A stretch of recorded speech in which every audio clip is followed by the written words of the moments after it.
Shalom.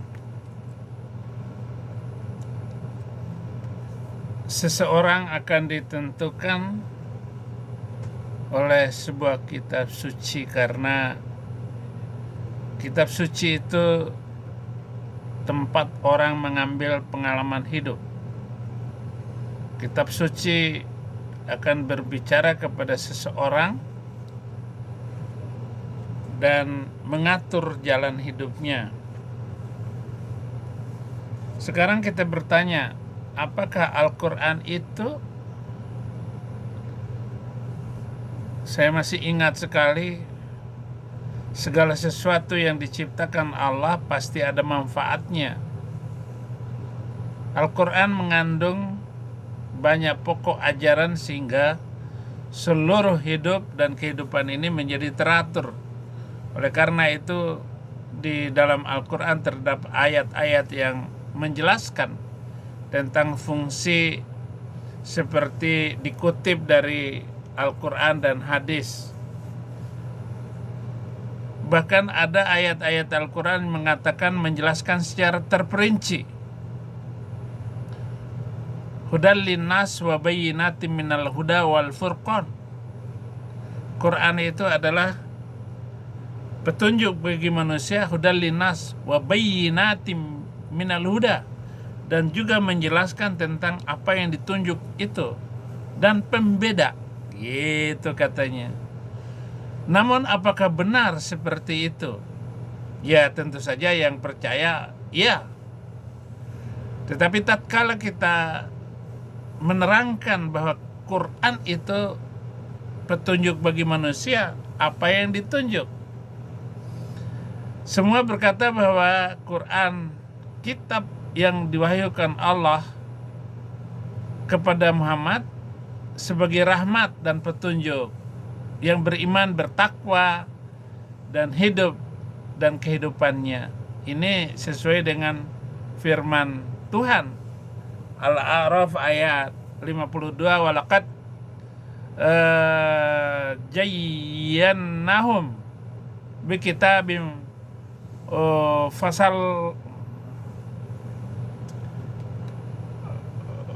fassalnahu ala ilmin huda wa rahmatan liqaumi yu'minun.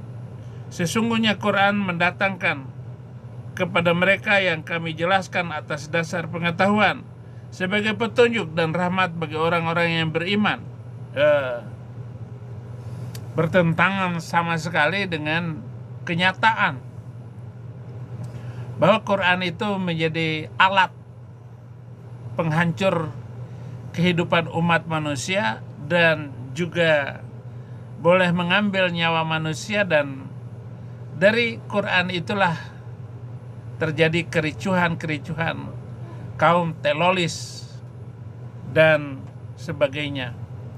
Memang sudah berabad-abad ada bangsa yang maju, tetapi perlahan-lahan Quran sudah mulai ditinggalkan dan tinggal tulisan-tulisannya saja.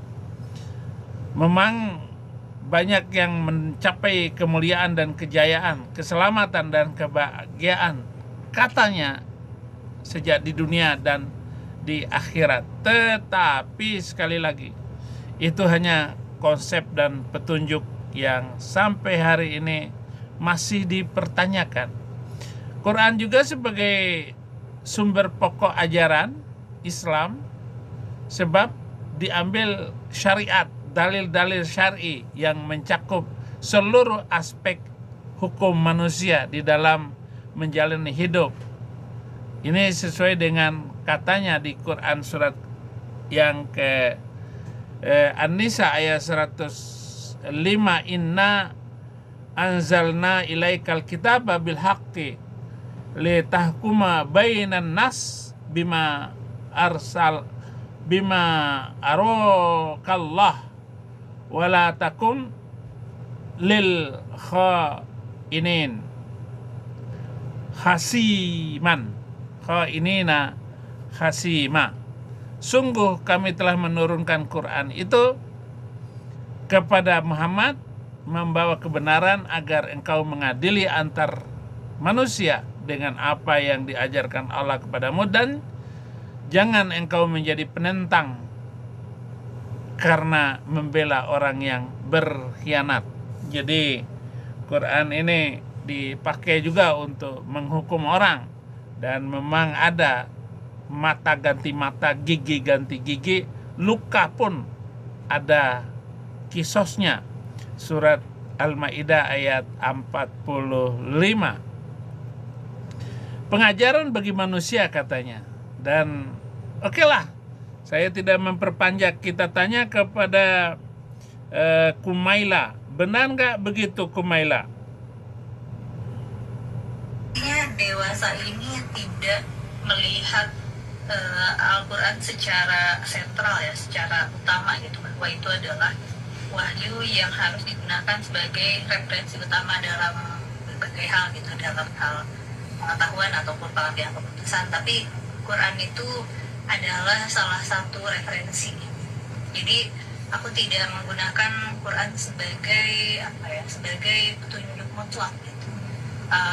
Kalau ada petunjuk utama, aku lebih akan menggunakan realitas. Aku akan menggunakan data, aku akan melihat kenyataannya bagaimana.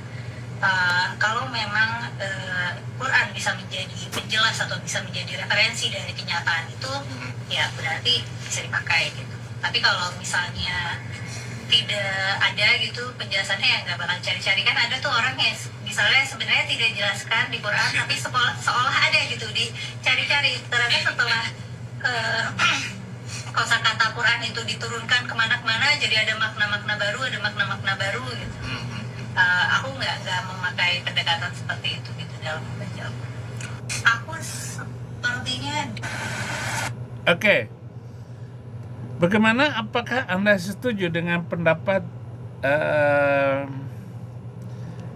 dia ini sekolah di Ulumul Quran, yaitu Universitas Ulumul Quran. Jadi dia belajar khusus tentang ilmu Al-Quran, dan dulu pakai jilbab. Setelah dia mendapatkan bahwa Al-Quran ini bukan sebagai pedoman utama, dia lepas jilbabnya dan cantik sekali tanpa berjilbab, cantik sekali dengan tidak menggunakan fungsi Quran itu sendiri. Seperti juga Najwa Shihab, anak dari seorang pakar Al-Quran di Indonesia ini, juga tidak memakai jilbab, karena juga memang jilbab itu disalah fungsikan di dunia Islam. Saya menemukan bahwa para tukang menguntit, artinya mencuri di supermarket, itu semua pakai jilbab.